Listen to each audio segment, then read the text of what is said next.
किसी की नजर मुझ पर पड़े ना पड़े, प्रभु की नजर का हुआ है असर। ओम शांति। 23 अगस्त 2024। बाबा के महावाक्य। मीठे बच्चे, दुख हरता सुख करता बाप को याद करो तो तुम्हारे सब दुख दूर हो जाएंगे, अंतमति सुगति हो जाएगी। प्रश्न, बाप ने तुम बच्चों को चलते फिरते याद में रहने का डायरेक्शन क्यों दिया है? उत्तर, पहला, क्योंकि याद से ही जन्म जन्मांतर के पापों का बोझ उतरेगा। दूसरा, याद से ही आत्मा सतो प्रधान बनेगी। तीसरा, अभी से याद में रहने का अभ्यास होगा तो अंत समय में एक बाप की याद में रह सकेंगे। अंत के लिए ही गायन है, अंत काल जो स्त्री सिमरे। चौथा, बाप को याद करने से 21 जन्मों का सुख सामने आ जाता है।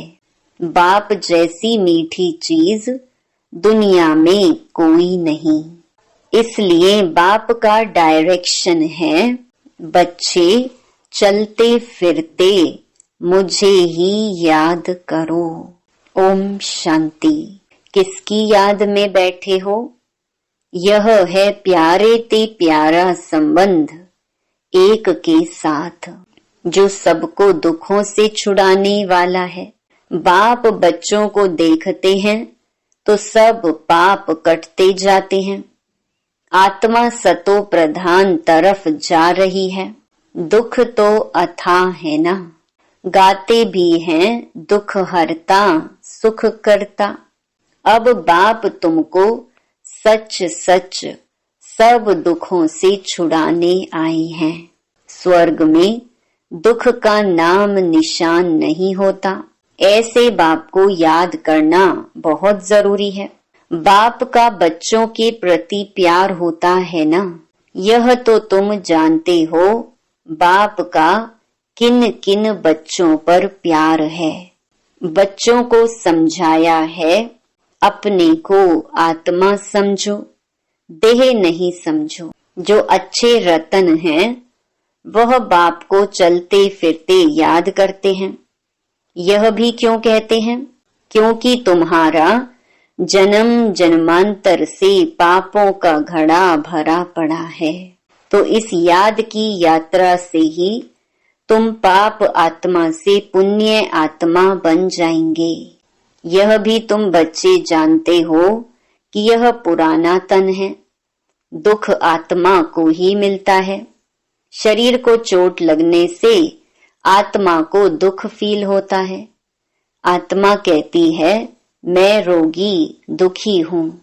यह है दुख की दुनिया। कहाँ भी जाओ दुख ही दुख है। सुख धाम में तो दुख हो ना सके। दुख का नाम लिया तो गोया तुम दुख धाम में हो। सुख धाम में तो जरा भी दुख नहीं। समय भी बाकी थोड़ा है। इसमें पूरा पुरुषार्थ करना है बाप को याद करने का। जितना याद करते रहेंगे उतना सतो प्रधान बनते जाएंगे। पुरुषार्थ करके अवस्था ऐसी जमानी है जो तुमको पिछाड़ी में सिवाय एक बाप के कुछ याद ना आए। एक गीत भी है, अंतकाल जो स्त्री सिमरे। यह अंतकाल है ना। पुरानी दुनिया दुख धाम का अंत है। अभी तुम सुख धाम चलने का पुरुषार्थ करते हो। तुम शूद्र से ब्राह्मण बने हो।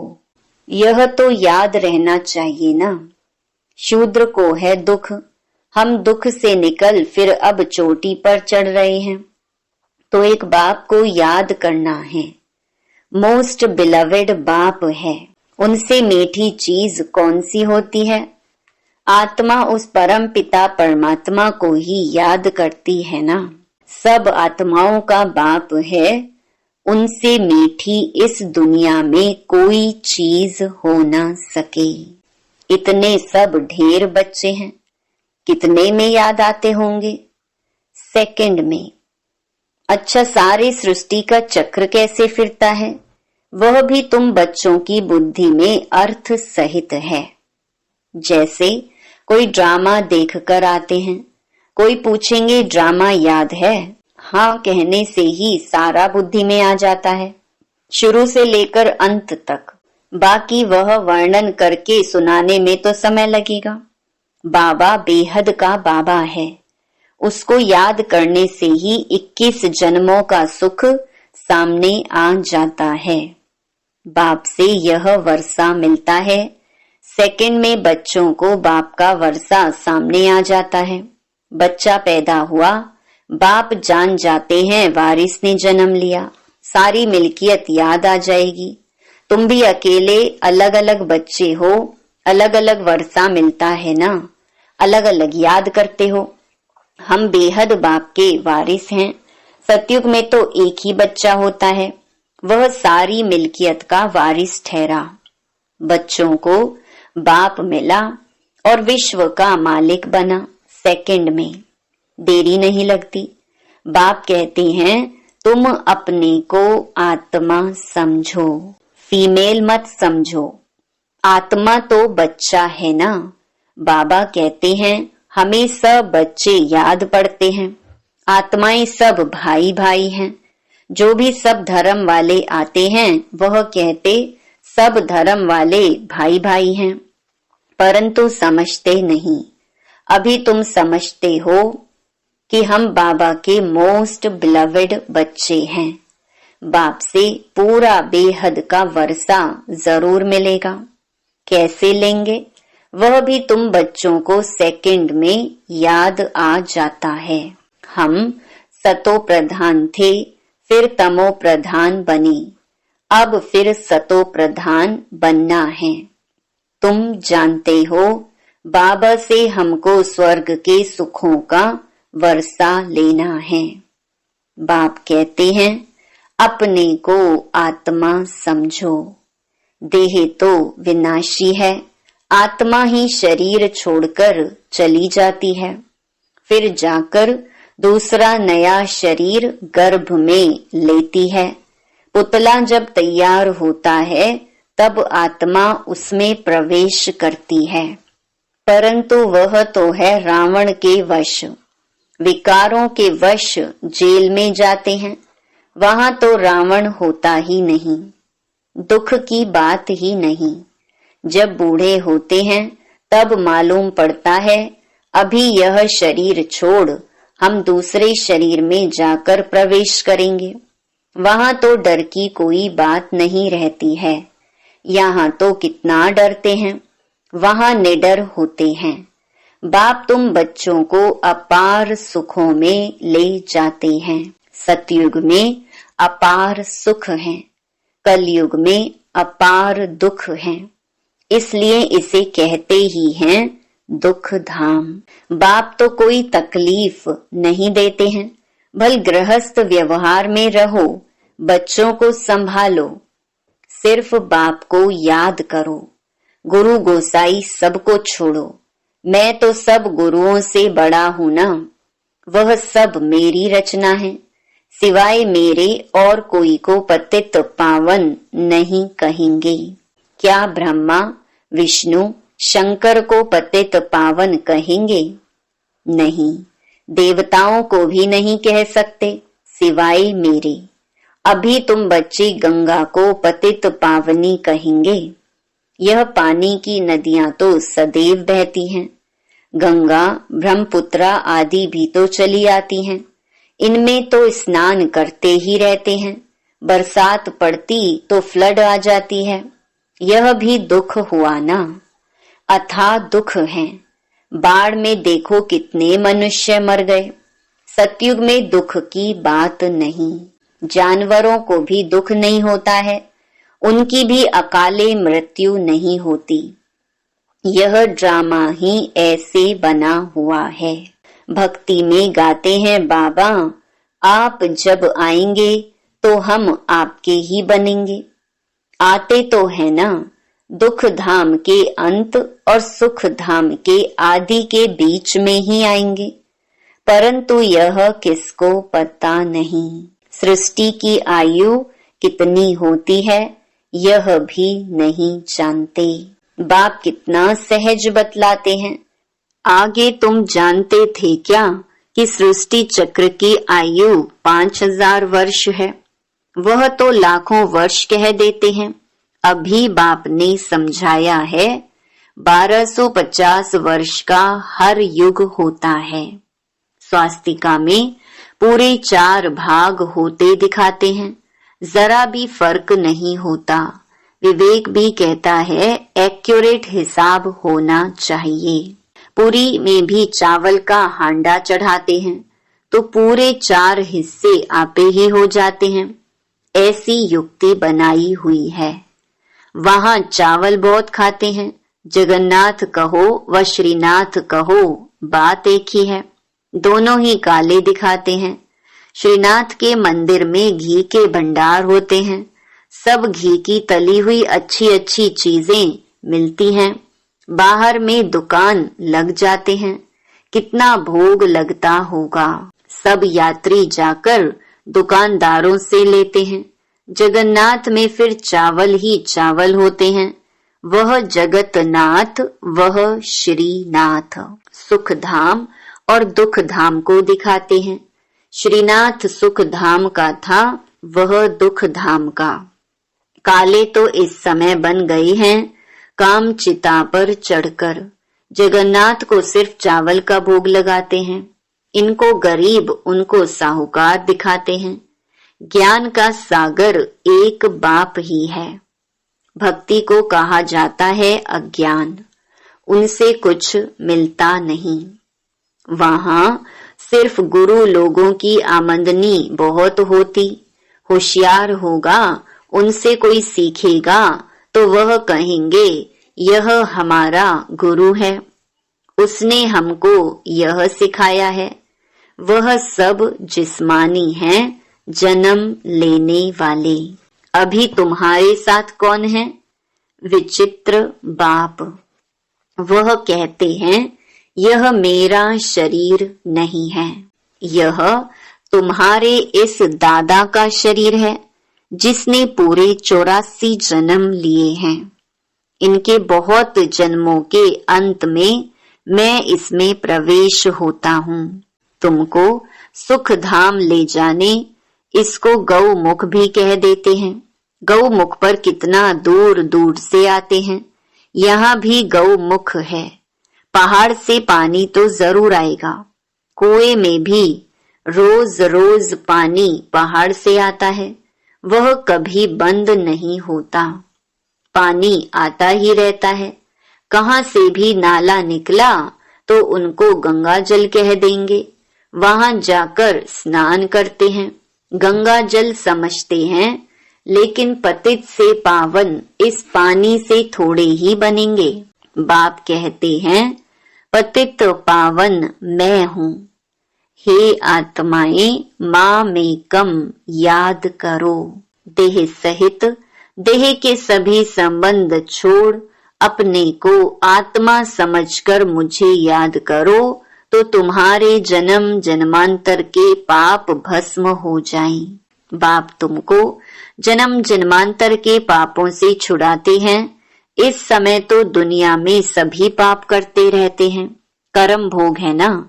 अगले जन्म में पाप किया है, 63 जन्म का हिसाब किताब है। थोड़ी थोड़ी कला कम होती जाती है, जैसे चंद्रमा की कलाएं कम होती है ना। यह फिर है बेहद का दिन रात। अभी सारी दुनिया पर, उसमें भी खास भारत पर राहु की दशा बैठी हुई है। राहु का ग्रहण लगा हुआ है। अभी तुम बच्चे श्याम से सुंदर बन रहे हो, इसलिए श्री कृष्ण को भी श्याम सुंदर कहते हैं। सचमुच काला बना देते हैं। काम चिता पर चढ़े हैं तो निशानी दिखा दी है, परंतु मनुष्यों की बुद्धि कुछ चलती नहीं। एक सांवरा दूसरा गोरा कर देते हैं। अभी तुम गोरा बनने का पुरुषार्थ कर रही हो। सतो प्रधान बनने का पुरुषार्थ करेंगे तब तो बनेंगे ना, इसमें तकलीफ की बात नहीं। यह ज्ञान अभी तुम सुनते हो फिर प्रलोप हो जाता है। बल गीता पढ़कर सुनाएंगे परंतु यह ज्ञान तो सुना ना सके। वह हुआ भक्ति मार्ग के लिए पुस्तक। भक्ति मार्ग के लिए ढेर सामग्री है, ढेर शास्त्र हैं। कोई क्या पढ़ते कोई क्या करते। राम के मंदिर में भी जाते हैं, राम को भी काला कर दिया है।